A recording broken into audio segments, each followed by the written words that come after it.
Word has it you accomplished quite the feat in Nodcry. You and your friend brought the Frost Moon back to Teyvat. Tell me, did you ever wonder about the other moon? The one that hung in its place for thousands of years?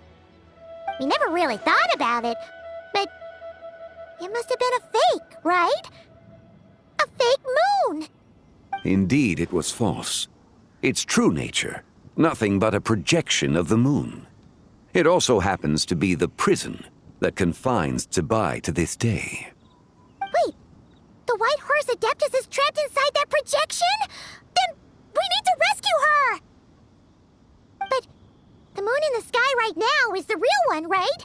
Where did the fake moon go? And why can't Paimon see it? With the return of the true moon, the shadow naturally lost its place in the heavens. Now, it is disintegrating bit by bit. It's a process that comes and goes. When it occurs, it looks like the moon is being obscured by a black shadow. But when it stops, the shadow disappears and becomes invisible to the eye. So, you're saying there's an invisible fake moon blocking the real moon right now?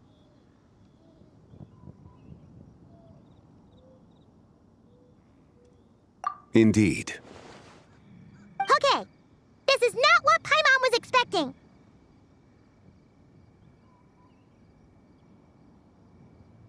My hypothesis is that people's wishes could be what trigger the periods of disintegration.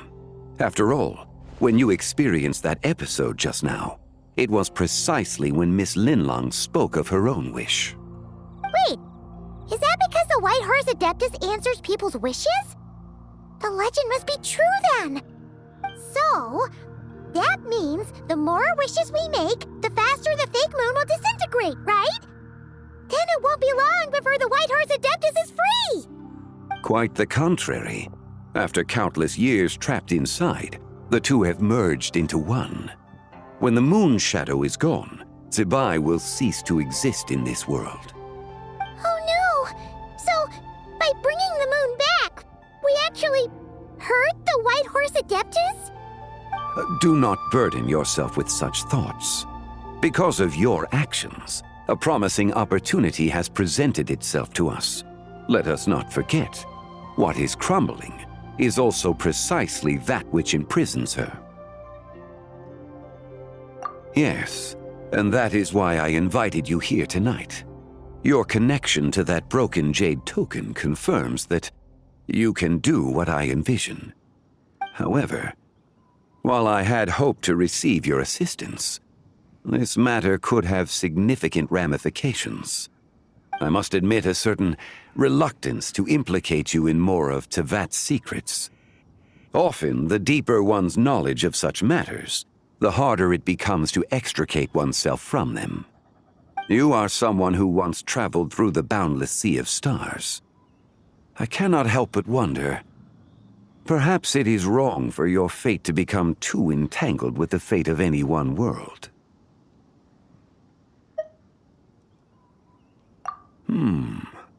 Such is your conviction, then. Since journeying beyond Liyue, you have had ample time to reflect on these matters, it would seem. Very well. The first secret I must reveal is that Zebai has long since passed away. The being within the Shadow Moon is merely one of the 3 deadly selves she severed before her death. Wait, the White Horse Adeptus is dead? Weren't you supposed to tell us how to fix this? Now it just seems even more impossible! Please, remain calm, Paimon, and allow me to explain. The 3 deadly selves is a practice used by those engaged in spiritual cultivation. The intent is to sever the 3 vice-laden mortal selves to reveal one's true, pure self beneath. However, Zebai's 3 selves are more complicated in nature. Because in the moment before her death, someone preserved the shattered essence of her soul and placed the fragments within her 3 deadly selves. If we retrieve the 3 fragments of her soul, there is a chance we can restore her presence in the mortal realm. Yes, provided we retrieve the fragments of her soul's essence from the three deadly selves. Indeed, the being you encountered was Zibai's first deadly self, Ziju. After Zibai's death, she ascended to the heavens and became one with the Shadow Moon. The essence that resides within her is a heavenly soul, also known as Taiguang. Thus, this self is the closest to Zibai's true nature.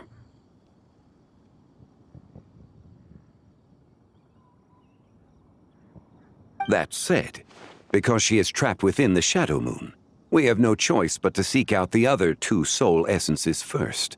Then we can unite them as one. Her second deadly self is called Ziju. After Zibai's death, she fell into a slumber deep beneath the earth in what is now known as the Chasm. The essence within her is the Earth Soul, also known as Shuangling. She is the self that inherited most of Zibai's memories and wisdom. The chasm? So, do we have to go there to find her? That won't be necessary. I sensed her presence on the jade carriage from earlier, the one at the exhibition. It's possible the return of the Frost Moon awakened her, and she emerged from the chasm alongside that batch of ancient artifacts.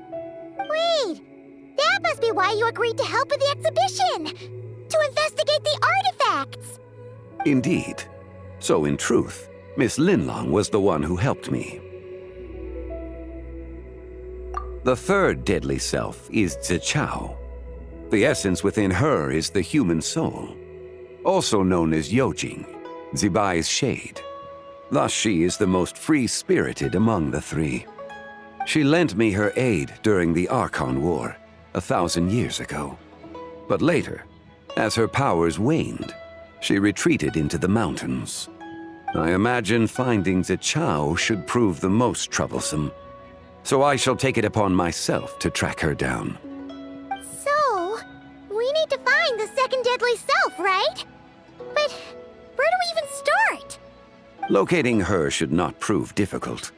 In life, Zibai was fond of mortals, and as the self who inherited most of her memories and wisdom, Ziju should be the same.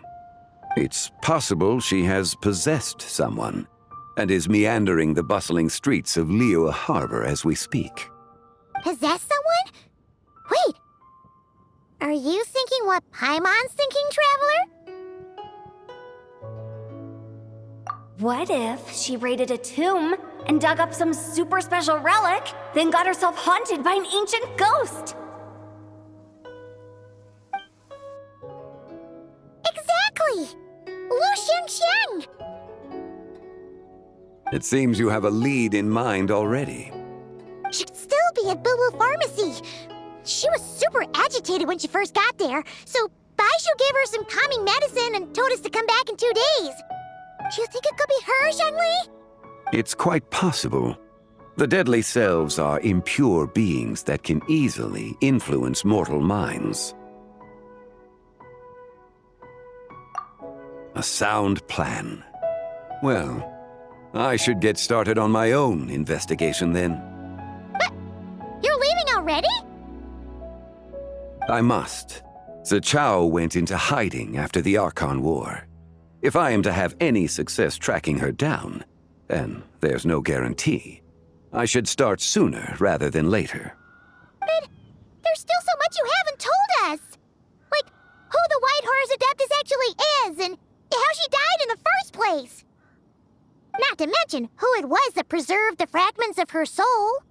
Should our endeavor prove successful, then naturally those answers will follow. If not, speaking of them would be rather meaningless.